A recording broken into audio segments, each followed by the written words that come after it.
Olá para você que acompanha o SBT Notícias pela internet. A gente começa essa edição falando sobre o apagão que na noite de sexta-feira deixou Manaus, Iranduba e Manacapuru sem energia elétrica por mais de 2 horas.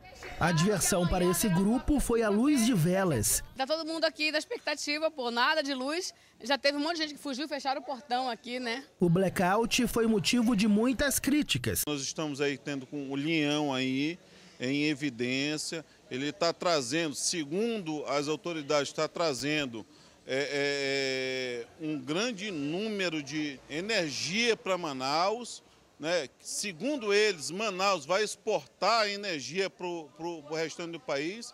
E a gente hoje, aqui no escuro. A cidade ficou no escuro por volta das 10h40 da noite. Todas as zonas da capital foram afetadas. Uma cidade que vai ser subsede da Copa do Mundo, à véspera de uma Copa do Mundo, ano que vem, está nesse estado.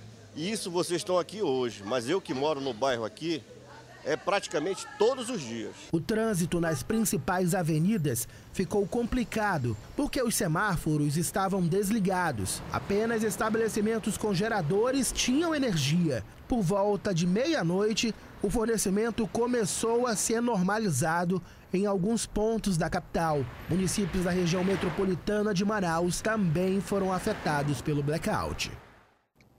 A Eletrobras Amazonas Energia informou que linhas de transmissão foram desligadas em Baubina e aqui em Manaus para proteger o sistema elétrico, o que causou o apagão na capital e também em Iranduba e Manacapuru. Segundo a concessionária, o serviço foi completamente normalizado por volta de 1h da madrugada. O operador nacional do sistema deverá convocar nos próximos dias uma reunião para tentar descobrir as causas do blackout. Vítimas de um naufrágio que aconteceu no início desse mês cobram ajuda da empresa dona do rebocador que teria causado o acidente no Rio Negro. O barco Recreio vinha do município do Careiro da Várzea. Nessas imagens, os tripulantes aparecem se divertindo. Durante a noite, o cenário era outro, o barco afundando. O naufrágio foi na frente do Porto Chibatão. Uma pessoa filma o resgate das vítimas. Aqui as vítimas. Todas foram atendidas no SPA da Zona Sul. 2 ficaram feridas. Esta idosa teve escoriações no corpo. Eu tô toda machucada, que parece que bateu minha coxa, tudo. A gente fazer força para sair, né? O barco foi retirado do Rio Negro um dia depois do acidente e levado ao Porto Manaus Moderna, onde ainda permanece no local. De acordo com o proprietário, o rebocador de balsas pertence ao Porto Chibatão. A empresa teria prometido pagar o prejuízo, mas até agora não cumpriu. Disseram para mim dar meu jeito. Dar meu jeito que eles não podiam fazer mais nada, né? Aí eu fiquei perdido numa hora dessa. Eu boto o prejuízo em 60 mil reais que nós vamos ter entre tudo, né? Isso foi a base que eu fiz, né? Bem, a nossa equipe tentou por várias vezes ouvir a direção do Porto Chibatão, mas a assessoria da empresa não atendeu aos diversos telefonemas da nossa produção. E a partir do mês que vem, ramais e vicinais de pelo menos 13 municípios aqui do Amazonas devem receber melhorias. É por esses locais que passa a maioria dos produtos vendidos nas feiras e mercados do estado. Na zona rural de Iranduba, um ramal suportou as chuvas e ainda é caminho de quem mora aqui. São 29 quilômetros de estrada. Ramais como esse aqui ligam uma comunidade a outra. Cerca de 100 famílias moram nessa região e a maioria depende da agricultura. Alguns trechos alagados, onde o tráfego é complicado, dificultam a vida dos produtores rurais como o seu Almir.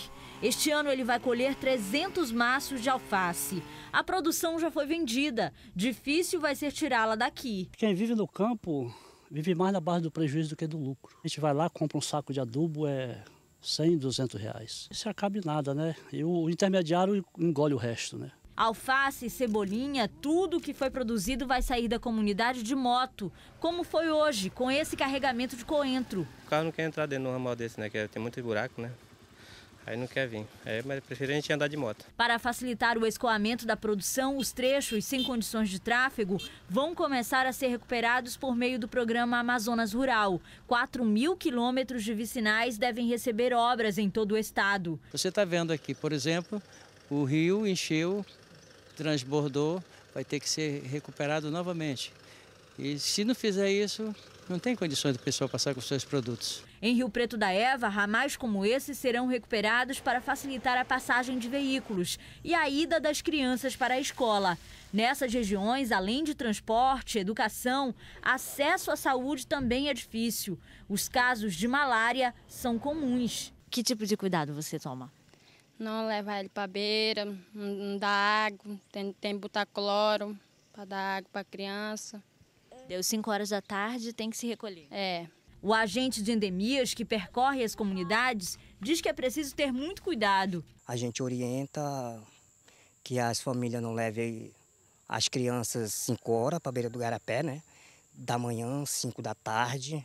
E que a partir desse horário, 5h30, 6 horas, passe a usar os mosquiteiros, né? Que a gente está doando. O melhor mesmo é prevenir. Ficar doente nessa área distante da cidade é preocupação em dobro. Com certeza, né? Daqui a pouco, médico acusado de mutilar pacientes durante cirurgia plástica presta depoimento à polícia.